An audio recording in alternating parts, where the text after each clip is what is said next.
In Zukunft wird es ja vermutlich so sein, dass die Autos selbst fahren. Das heißt, man steigt unten bei der Garage aus einem Auto aus und das Auto fährt dann selber die Garage hinauf und parkt dann selber ein.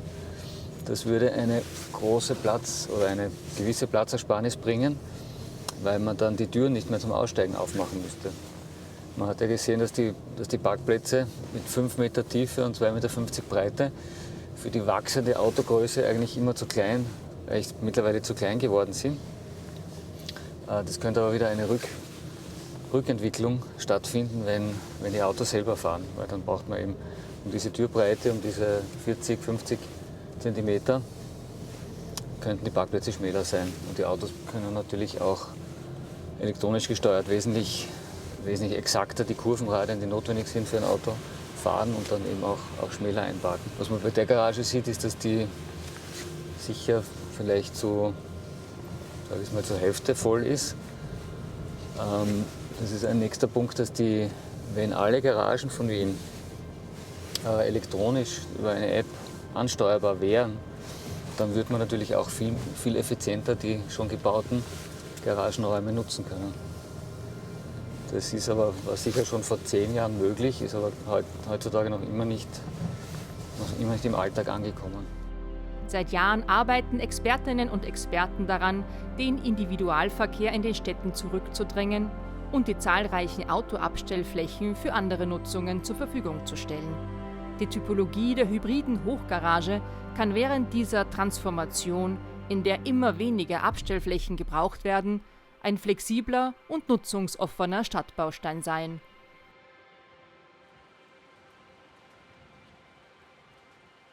Die Vision der Mobilität ist, dass es eine menschengerechte und klimagerechte Mobilität ist. In einer wachsenden Großstadt wie Wien, denke ich, ist das Auto nicht die Zukunft. Ja? Der Modal Split ist weg vom Auto, ja? Sondern hin eben zum öffentlichen Verkehrsmittel, zum Rad und zu Fuß gehen. Im Schnitt besitzt jeder zweite Wiener und jede zweite Wienerin ein Auto. Das bedeutet, dass in Wien für das Parken flächenmäßig ca. 800 Fußballfelder benötigt werden. Da Wien mit Bussen, Straßenbahnen und U-Bahnen ein sehr gut erschlossenes öffentliches Verkehrsnetz hat, wurde schon vor 20 Jahren über einen diversen Umgang mit der Wiener Stellplatzverordnung nachgedacht, die besagt, dass pro 100 Quadratmeter Wohnnutzfläche ein Parkplatz zu errichten ist. Die Bewohnerinnen und Bewohner der autofreien Mustersiedlung, die bereits im Jahr 2000 fertiggestellt wurde, unterschrieben beim Einzug einen Vertrag, in dem sie auf ein privates Auto verzichten mussten. Christoph Chorherr, langjähriger Planungssprecher der Grünen und jetzt Bäcker, hat dieses Projekt initiiert. Die autofreie Mustersiedlung war wirklich ein bahnbrechendes Projekt. Bis heute kommen aus der ganzen Welt Menschen und schauen sie sich an. Die Grundidee, dass nicht nur innerhalb der Siedlung es autofrei ist, sondern wirklich dort Menschen wohnen, die einen sehr, sehr geringen Autobesitz haben. Am Anfang war das relativ kompliziert rechtlich geregelt, jetzt gibt es schon über 20 Jahre und wo ich sehr stolz bin, gibt eine geringere Autobesitzdichte als in Amsterdam, also eine der niedrigsten in Europa. Und mit dem Geld der eingesparten Garagen konnten natürlich ganz viele Qualitäten errichtet werden, die sonst im geförderten Wohnbau nicht möglich sind. Pilotprojekte wie die autofreie Mustersiedlung loten aus, was möglich ist und bieten dadurch wichtige Impulse für die Stadtentwicklung. In Wien führte das zu weiteren innovativen Konzepten, die im Wohnbau umgesetzt wurden. Ein Folgeprojekt der autofreien Mustersiedlung war dann die Bike City, ein großes Wohnhaus, das mit Schwerpunkt Radverkehr wenige Meter hier von unserer Bäckerei entfernt errichtet wurde, mit einer Halbierung der damaligen Stellplatzverpflichtung und auch der Idee, speziell für Radfahrer Infrastruktur zu schaffen.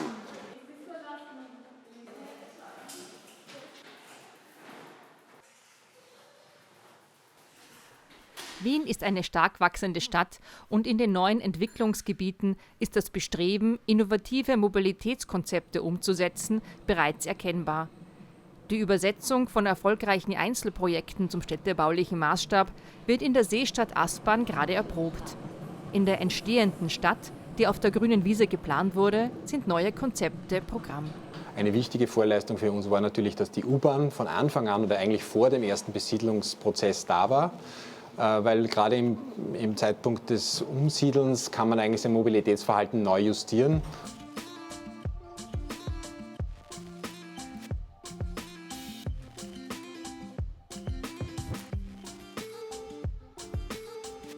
%50 des Gebietes Seestadt bestehen aus öffentlichem Raum unterschiedlichster Qualität, von Grün bis Straße bis Platz.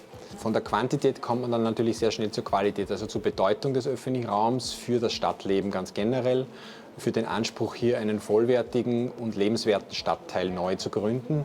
Wir haben ja nicht umsonst dann 2009 auch eine Partitur des öffentlichen Raums entwickeln lassen. Und da ist man dann natürlich ganz schnell bei der Frage, wie bewegt man sich in einem Stadtteil fort und wie bewegt man sich in den Stadtteil rein und aus diesem Stadtteil raus.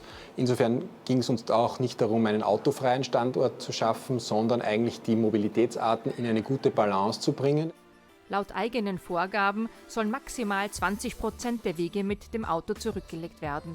Stellplätze im öffentlichen Straßenraum sind rar und werden in Sammelgaragen zusammengefasst. Nun kommen noch weitere Überlegungen ins Spiel.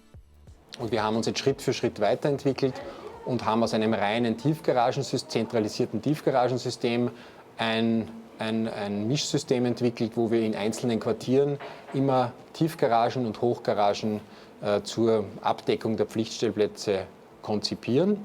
Und dann stellt sich die Frage, warum Hochgaragen eigentlich? Hochgaragen haben für uns mehrere positive Effekte oder Mehrwerte, deren Beweis aber erst angetreten werden muss, das kann man auch ganz ehrlich sagen. Grundlage für den Einsatz der Hochgaragen in der Seestadt Aspern ist eine Studie zu Hybrid-Hochgaragen, die der Architekt Dieter Spath erstellt hat. In meiner Studie, die ich gemacht habe, habe ich mich mit Hybrid-Hochgaragen befasst.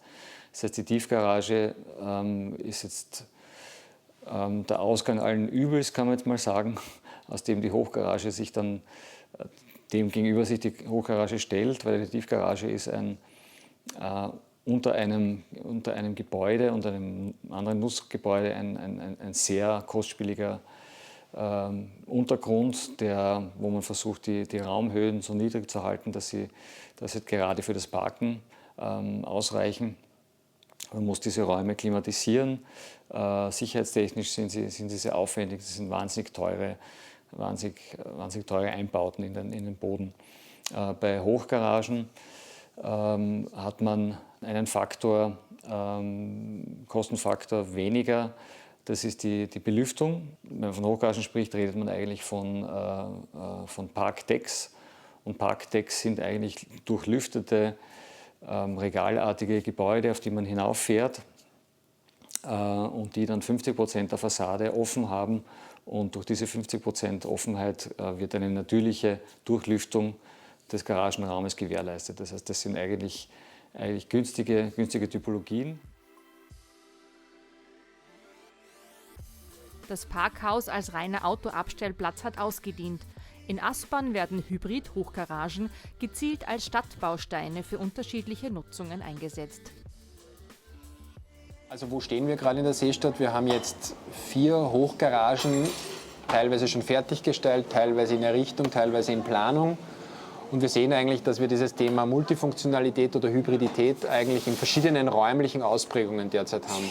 Also wir haben kleine, ins Erdgeschoss hineingebaute Räume, die einen hohen Aufwand an schalltechnischer und sonstiger bautechnischer, bauphysikalischer Entkoppelung erforderlich machen. Wir haben ganze Sockelzonen, wo ein- bis zweigeschossige, durchgängige Gebäudesockel eigentlich das Fundament der eigentlich darüberliegenden Garage bilden oder besser gesagt des Parkhauses bilden. Und wir haben so Mischtypologien oder beispielsweise wie hier auf J14C eine Mantelbebauung, sprich einen vor die Garage vorgestellten Baukörper. In dem Fall ist es ein Bürogebäude, das im Erdgeschoss auch einen Infopoint und Mobilitätshub und Café beinhaltet, also wo es auch thematisch sehr starke nahe Beziehungen gibt. Wir haben aber eben auch hinsichtlich der Nutzung Mischungen, also wo die Nutzung im Erdgeschoss prinzipiell einmal gar nichts mit dem Thema Mobilität oder Parken zu tun haben. Die erste hybride Hochgarage in der Seestadt wurde 2018 fertiggestellt. Die Architektin Regina Freimüller-Söllinger hat dafür ein Konzept für Impulsnutzungen entwickelt. Zurzeit gibt es dort einen Raum für Nachbarschaft, das Aspern Mobillab und einen Raum, in dem Medienkunst stattfindet. Eine Garage im Stadtraum ist immer eine sehr tote Fassadenfläche, wie auch immer. Und bei dieser Garage eben haben wir mit nutzungsneutralen Räumen am Rand versucht, eine Art Lebendigkeit im Straßenraum zu garantieren. Und die Räume sind insofern sehr toll, die sind sehr rudimentär ausgestattet, haben sehr, sehr billige Miete, die der Garagenbetreiber mehr oder minder mitfinanzieren muss aus dem Gewinn der Garage. Und in dem Fall ist die Garage auch ein Kraftwerk. Also wir haben dort Energiegewinnung am Dach drauf und eine Idee gibt es noch mit Wassergewinnung. Also Garage kann Kraftwerk sein und eben diese Lebendigkeit für den Stadtraum garantieren. Gleich neben der U-Bahn befindet sich eine weitere hybride Hochgarage. In einem vorgestellten Bauteil, das sich zu einem großen Platz hin orientiert, sind Büros, ein Café und ein Mobilitätspoint untergebracht. Jedes Geschoss ist mit den Parkdecks verbunden. Auf dem obersten wird Fußball gespielt. Wir als BOE Gebäudemanagement GmbH versprechen uns von dieser Immobilie, von dieser Mischnutzung eine besonders gute Auslastung aufgrund der Mieter, die wir hier haben. Das ist wirklich eine besondere Nutzung dieser Immobilie, weil hier Sport, Office und Parken vereint wird.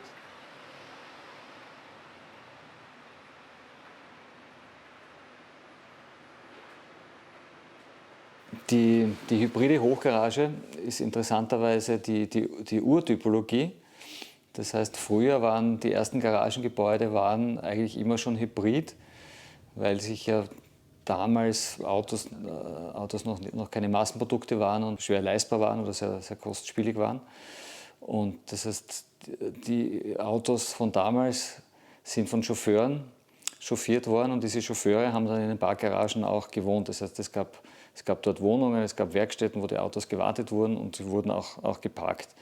Das heißt, die Monofunktionalisierung der Garage ist eigentlich erst dann später entstanden. Jetzt denkt man wieder darüber nach, nachdem das Baukosten und Amortisationskosten und städtebauliche Nutzungen natürlich über Zeiträume von 30, 50, 80 Jahre immer wieder überdacht werden.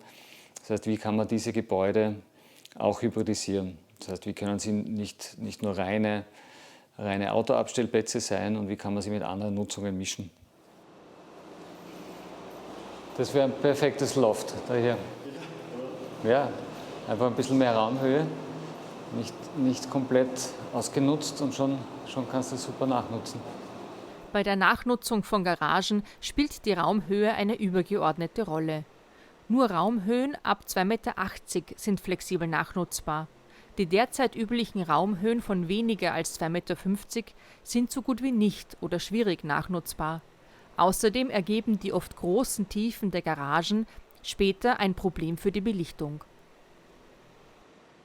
Artec-Architekten zusammen mit Helmut Wimmer Architekten und Robert Korab haben den Spieß umgedreht und eine Wohntypologie aus einem Parksystem entwickelt. Also man fährt ja immer an den Hochgaragen vorbei und denkt sich, so müsste Wohnbau eigentlich organisiert sein.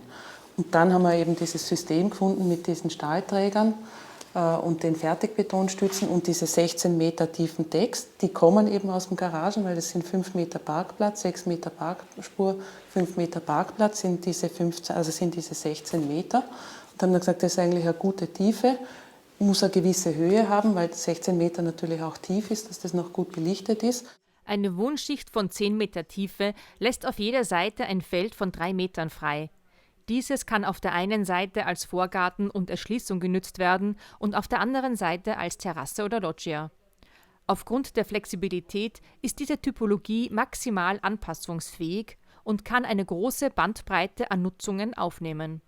Die Holzwand kann ich natürlich vorfertigen, auch die Fenster kann ich vorfertigen und habe dann aber im Prinzip eine Halle, die an jeder Stelle unterteilbar ist, aber eben auch wieder reversibel ist. Das heißt, das Einzige, was ich sozusagen habe, sind Stützen, die in einem großzügigen Raster. Also in St. Pölten sind es 8,70 Meter, was wir da als Raster haben. Die Stützen, Schächte und sonst habe ich gar nichts, was ich vorgeben habe. Und ich kann eben auch, was uns natürlich besonders reizt, also ich kann das Erdgeschoss freilassen, aber ich kann natürlich auch innerhalb der Struktur einfach Geschosse rauslassen und freilassen.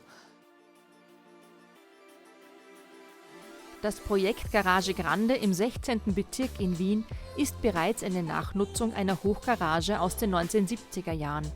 Auf 2500 Quadratmetern wird gegartelt und geimkert. Es gibt Ausstellungen und Kunstprojekte. Das Motto von dem Projekt ist Raum für gutes Klima. Damit ist einerseits das Mikroklima in der Stadt gemeint, weil es um Begrünungsformen geht, und andererseits das gute Klima in der Nachbarschaft. Wir haben jetzt 3 Jahre lang die Möglichkeit, da Leute aus der Nachbarschaft einzuladen, dass sie uns ihre Ideen, also mit ihren Ideen zu uns kommen. Was könnte man in so einem leerstehenden Parkhaus alles machen? Unser Schwerpunkt hier ist eben die Begrünung. Das heißt Begrünung, die auf allen Ebenen stattfindet. Also Indoor, man sieht hier ganz viele Hochbeete, die die Nachbarn und Nachbarinnen sich hergestellt haben und bepflanzt haben. Wir haben auch an der Fassade verschiedenste Rankpflanzen ausprobiert und schauen einfach, welche Pflanzen an diesem Standort besonders gut gehen, welche höher wachsen. Also es sollte so eine Art Lehrpfad für Fassadenbegrünung werden. Quasi dieses Thema gemeinsam denken, dass wir nicht nur die Garage begrünen, sondern eigentlich gemeinsam dieses Viertel auch begrünen und klimaresilienter machen. Das Problem der geringen Raumhöhen wird hier mit viel Flexibilität begegnet. Daniel Mittendorfer, der auch bei der Gebietsbetreuung arbeitet, ist der Imker in der Garage Grande. Da in der Garage 2 Bienenstöcke aktuell stehen seit Juli. Und das gehört halt auch ein bisschen zu dem Grundkonzept dazu, dass wir halt nicht nur den Raum für die Nachbarschaft bieten, aber im Zuge von diesem ganzen urbanen Begrünen und dem haben wir auch da das Konzept der urbanen Lebensmittelproduktion ein bisschen in dem Konzept drinnen. Hochgaragen sind also echte Allrounder. Was können sie noch zum Stadtbild beitragen? Aber was sich so besonders spannend macht im Vergleich zu Tiefgaragen, ist, dass sie völlig andere Fassaden haben. Diese Fassaden von Parktex sind dann in Stadtkörpern, im Stadtbild natürlich ganz spannende Displays, die man gestalten kann. Wir kennen da einige Beispiele von Künstlern mit bespannten Netzen. Wir kennen eine Garage in Skopje von Popelka Bodoschka, die ein Stadtbild fotografiert haben und das dann als Aluminiumguss wieder als Fassadenpanel aufgebracht haben. Das heißt, diese Spielmöglichkeit, die auch andere Typologien haben, wie zum Beispiel Trafo-Gebäude in Wien, das sind Skulpturen im Stadtraum. Und das ist bei der Hochgarage auch ganz toll. Das ist natürlich viel schneller sich verändernde Stadtbilder, die da verbaut werden. Also wenn ein Wohnbau mindestens 30 Jahre und dann eigentlich 60, 80, 100 Jahre noch älter wird. Das heißt, diese Bilder sind gleich, sie werden saniert, aber ein Bild einer Hochgarage könnte sich natürlich viel schneller ändern und im Stadtkörper einen angenehmen Rhythmuswechsel ergeben. Im städtebaulichen Kontext gibt es noch ein weiteres wichtiges Argument. Ein spannender Aspekt bei einer Hochgarage, wenn sie als Fertigteilgarage gebaut wird, dann ist sie sehr billig, dann ist sie nach 5 bis 10 Jahren amortisiert über die Einnahmen und dann könnte man sie theoretisch wieder abbauen und was anderes dort hineinbauen. Und das macht Hochgaragen zu sehr interessanten städtebaulichen Typologien auch, weil ich nach 10 Jahren wieder darüber nachdenken kann, brauche ich diesen Ort eigentlich noch zum Parken oder kann ich dort schon eine andere Nutzung mir vorstellen. Das heißt, dieses Hybridisieren, städtebaulich gedacht, ist eigentlich ein Bauen auf Zeit und dann wieder wegbauen.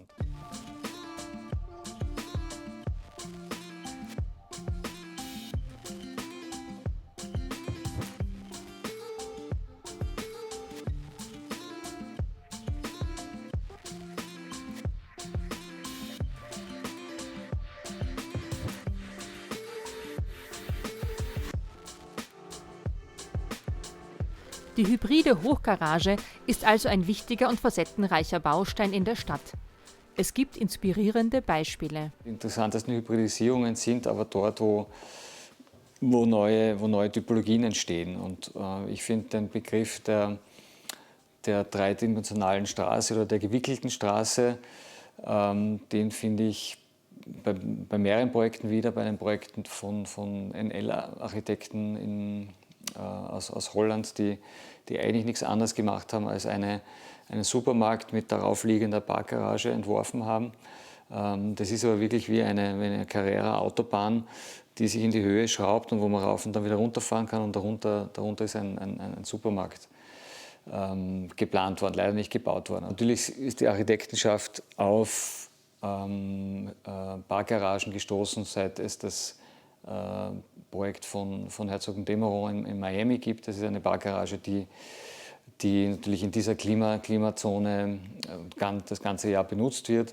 Dort finden mittlerweile Hochzeiten statt, also dort wird die Hybridisierung in Reinkultur, aber auch in rein Autokultur gelebt. Das heißt, alles, was Autokultur betrifft, trifft sich dort. Das ist verschiedene Raumhöhen. Dort gibt es auch Innenräume eingebaut. Das ist ein wirklich wunderschönes Bauwerk, das fast wie der Chausseur-Entwurf von OMA eine gewickelte, gefaltete Architektur darstellt.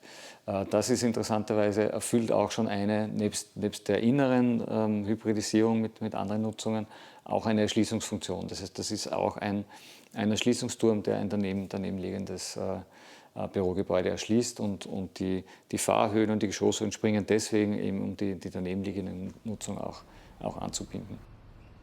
Die Stadt ist voller Autos. Öffentlicher Raum, der mit privater Mobilität verstellt wird. Platz, der in diesem Augenblick nicht für andere Nutzungen zur Verfügung stehen kann. Wir stehen hier im 7. Bezirk vor der Lazaristenkirche,